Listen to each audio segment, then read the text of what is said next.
స్వాతంత్రం వచ్చి దాదాపు 80 సంవత్సరాలు అయినా కూడా ఈరోజు నిజామాబాద్ జిల్లాలో ఎర్గట్ల మండలం తాళ్ళరాంపూర్ ఈ గ్రామంలో హిందువులకు ఒక పవిత్రమైన దినం శ్రీరామనవమి. అంటే ప్రతి ఒక్కరూ ఆడపడుచులు ముఖ్యంగా సీతామా తల్లికి పెళ్ళి కళ్యాణం చూద్దామని చెప్పి గుడికి వెళ్తారు. స్వయంగా శ్రీరామనవమి రోజు 40 మంది మహిళలను గుళ్ళకు రావద్దు అని చెప్పి గుళ్ళ నుంచి మేము రాకుండా ఉండడానికి బహిష్కరిస్తున్నామని చెప్పి వీడీసీ పేరు మీద హుకుం జారీ చేయడం. మనం భారతదేశంలో ఉన్నామా, ప్రజాస్వామ్య పరిపాలన ఉన్నామా, ఎక్కడ ఉన్నామని అర్థమవుతలేదు మాకు. ఇంకా ఏదైనా రాజరిక పాలన ఉందా, మిగిలిపోయినాయా, అక్కడక్కడ ఏమైనా మిగిలిపోయామని మాకు అర్థం కావట్లేదు. ఇదేంది, మహిళలను 40 మంది మహిళలను మీరు గుళ్ళకి రావద్దని మేము తీర్మానం చేసామంటే ఎవరు వీడీసీ? ఎవరు అసలు వీడీసీలో అరాచకమైంది? వీడీసీలు అనేటోళ్ళు ఎవరు? ఎక్కడి నుంచి వచ్చారు వాళ్ళు? ఆ రాష్ట్రం నుంచి వచ్చారు, ఆ దేశం నుంచి వచ్చారు, వేరే దేశం నుంచి వచ్చిర్రా? ఇన్ని చట్టాలు వచ్చినాయి. ఇంత పెద్ద భారతదేశంలో ఇవాళ ఇంత జరుగుతున్నా కూడా ఇక మీరు గుళ్ళకు రావద్దని హుకుం చేయడం. గొర్రెలు ఉట్టిగా వేయాలి, మంగళోళ్ళు ఉట్టిగా గడ్డం చేయాలి, రజకులు ఉట్టిగా బట్టలు ఉతకాలి,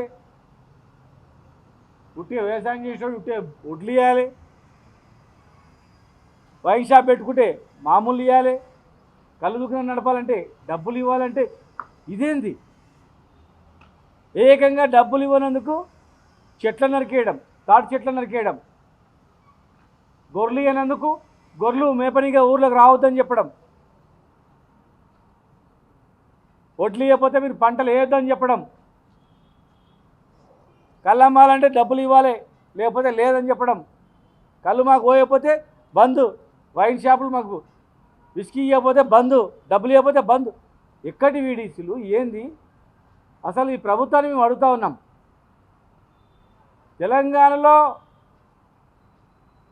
తెలంగాణ వచ్చిన తర్వాత ఇట్లా ఒక మహిళలను బహిష్కరించడం అనేది మొట్టమొదటిసారి. ఇది దాదాపు 15 రోజులైంది.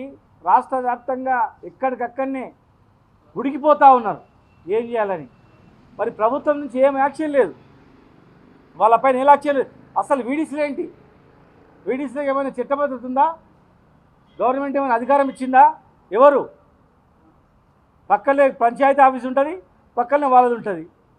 మరి వాళ్ళ పెత్తనం ఏంది దీనిలా? గ్రామ పంచాయతీలు రద్దు చేయండి, గ్రామ పంచాయతీలు మొత్తం రద్దు చేసి మొత్తం వీడీసీని ఏర్పాటు చేయండి. ఎలక్షన్స్ పెట్టక సర్పంచ్ పెట్టినందుకు ఈ వీడీసీలో అరాచకం ఎక్కువైపోయింది. ఒక్కొక్క ఊళ్ళో సర్పంచ్ ఉన్న సర్పంచ్ కూడా ఏం రోజు వీడీసీ చెప్తే నా సర్పంచ్ కూడా. ఇదేం చట్టం? ప్రభుత్వానికి మేము ఒకటే రిక్వెస్ట్ చేస్తున్నాం, ఇది పెద్ద కాకముందే దీని మీద అందరూ స్పందించాలా. ఇలాంటి అరాచకాల వల్లనే వెనకటి రోజుల్లో కూడా గుళ్ళకు రావద్దంటే మరి ఎట్లా అని చెప్పి మత మార్పిడులు చేసుకుంటూ వెళ్ళిపోయారు. చాలా మతాలు వెళ్ళిపోయారు. ఒక హిందూ ధర్మంలో పుట్టి హిందూ దేవాలయంలో పూజ చేయడానికి వెళ్తున్నామంటే మిమ్మల్ని బహిష్కరిస్తున్నాం, గుళ్ళకు రావద్దు మేము హుకుం జారీ చేసినామంటే వాళ్ళ మీద ఏం యాక్షన్ తీసుకుంటా ఉన్నామని అడుగుతూ ఉన్నాం.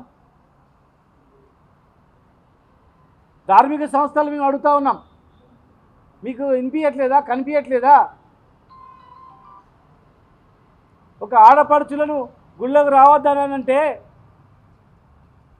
మరి ఎక్కడ పోవాలి వాళ్ళు?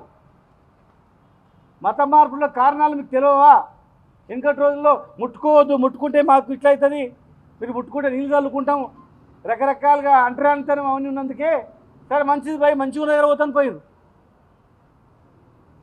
ఇలా అన్నీ బంద్ చేయాలని చెప్పి అందరూ చెప్తున్నారు. మరి ఈ ఇన్ని చట్టాలు వచ్చిన తర్వాత ఇంత బహిరంగంగా గుళ్ళకేం చెరగొట్టిందంటే, బహిష్కరించిందంటే, గుళ్ళకు రానియలేదంటే ఈ ధార్మిక సంస్థలు ఏమైనట్లు, ప్రభుత్వం ఏమైపోయినట్లు అందరు కళ్ళు మూసుకున్నారు. ఎవరికి భయపడుతున్నారు మీరు? ఎవరికి భయపడుతున్నారు? ఎవడా వీడీసీ? వాళ్ళ వెనకాల ఉన్న శక్తి ఏంది? వీడీసీలు అంటే విలేజ్ని డెవలప్ చేయాలి. వీడీసీలు అంటే విలేజ్లో చెట్లు పెట్టాలి, సేవా కార్యక్రమాలు చేయాలి. వీడీసీలు అంటే ఒక మంచి పేరు తెచ్చుకోవాలి, ఓ సోషల్ ఆర్గనైజేషన్లో పేరు ఉండాలి. కానీ నువ్వు గొర్రెలు మేపొద్దు, కళ్ళు ఉండొద్దు, వైన్ షాపులు ఉండొద్దు, డబ్బులు ఇవ్వాలి, పైసలు ఇవ్వాలంటే ఏంది?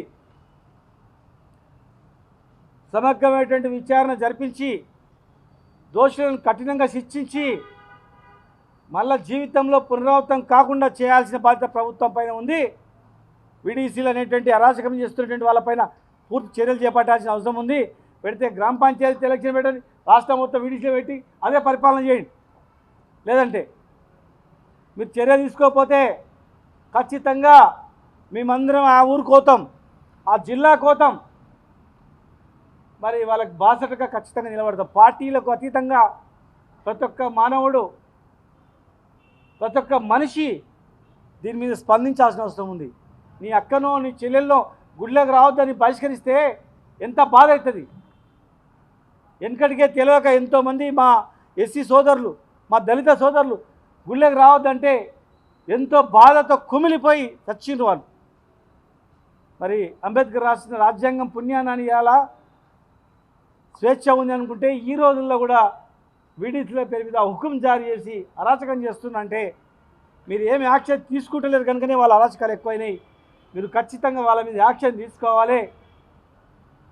వెనకటి రోజులలో కూడా ఇటువంటి అరాచకాల నుంచే రకరకాల పుట్టుకు